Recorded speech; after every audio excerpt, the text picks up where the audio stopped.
Teman-teman mungkin di sini ada yang berpikir baru mau berusaha, terus kemudian memilih menentukan pilihan apakah saya menggunakan CV atau saya menggunakan PT. Tapi di sini aku ingin kasih tahu ada juga pikiran untuk memikirkan bahwa bentuk usaha CV itu secara otomatis itu tidak bisa dipindahkan atau berubah menjadi ke bentuk PT. Adapun tulisan ini diambil dari DDTC, yuk kita baca bersama ya. CV berubah jadi PT, wajib pajak tidak bisa ajukan perubahan badan hukum. Nah, artinya gini, kalau kita lihat perubahan bentuk badan hukum ini dari CV menjadi PT ini nggak bisa. Kenapa? Karena hal ini diatur dalam Per 04 PJ 2020.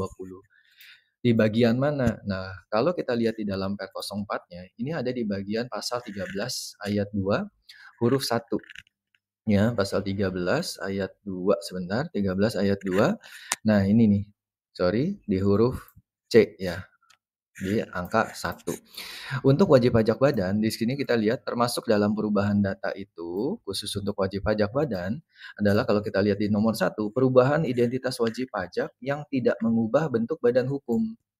Artinya kalau kalian sudah punya CV, terus kalian ingin dengan cara melakukan perubahan data aja, maka itu nggak bisa. Lalu prosedurnya apa kalau memang di dalam PR 04 PJ 2020 ini terkendala ya, jadi terhalang karena nggak bisa, ya udah satu-satunya cara adalah penghapusan NPWP dulu.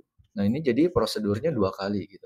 Untuk memenuhi persyaratan penghapusan NPWP, wajib pajak salah satunya harus memastikan tidak ada lagi tunggakan pajak. Nah seperti kita tahu kalau posisinya penghapusan NPWP maka selalu dilakukan yang namanya selain untuk yang wajib pajak orang pribadi ya, untuk istri dan sebagainya, apalagi kalau berbentuk badan seperti ini, maka secara otomatis akan dilakukan pemeriksaan dulu nih, karena untuk memastikan tidak ada lagi tunggakan pajak.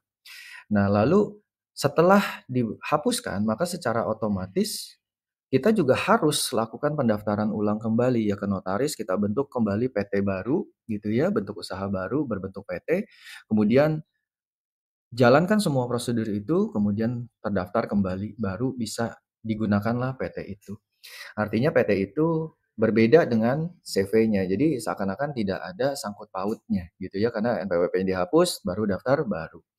Nah, kalau untuk hal di dalam perubahan data untuk wajib pajak, maka sebenarnya cuma ada 6 ya, cuma ada 6 doang.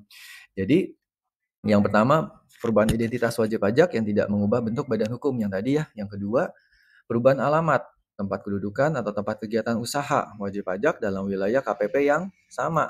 Karena kalau KPP yang tidak sama, dia harus lakukan pemindahan KPP-nya. Yang ketiga, perubahan jenis kegiatan usaha.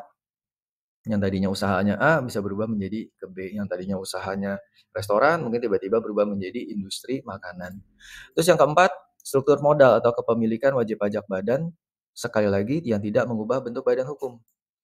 Yang kelima, ditemukan kesalahan tulis data pada admin DJP. Keenam, ada perbedaan antara data terkait kategori dan atau bentuk badan pada basis data perpajakan.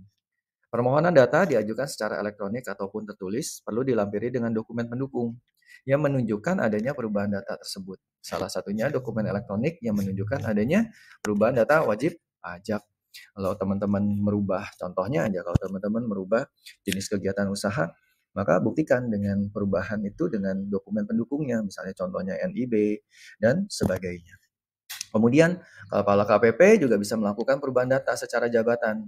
Dalam hal terdapat data dan atau informasi yang menunjukkan adanya perubahan data WP dan memberitahukan perubahan tersebut kepada WP dengan menyampaikan surat pemberitahuan perubahan data. Jadi buat teman-teman yang sekarang lagi kepikiran mau bentuk CV atau PT, tetapi kalau teman-teman baru mendirikan CV alias ya udah deh aku bikin CV dulu yang gampang. Tetapi sebenarnya teman-teman udah berpikir untuk memiliki ataupun untuk bentuk ini menjadi PT. Maka secara saran aku, makanya aku bilang lebih baik langsung aja bikin PT. Kemudian ini akan membuat menjadi jauh lebih sederhana dibandingin ya udah bikin CV dulu, nanti habis bikin CV lalu karena tidak bisa secara otomatis maka dia harus lakukan matikan dulu. Ya, terus kemudian baru bentuk lagi PT. Alias kita harus bayar notaris 2 kali, kemudian pengurusannya juga 2 kali, berarti pembukuan juga akan menjadi 2 kali dan seterusnya gitu ya. Nah posisinya yang namanya CV ya berdiri sendiri, PT berdiri sendiri. PT matiin, pemeriksaan dulu, habis itu baru masuk ke PT. Nah, teman-teman itu aja, semoga informasi ini bisa berguna buat kalian. Oke, see you, bye-bye.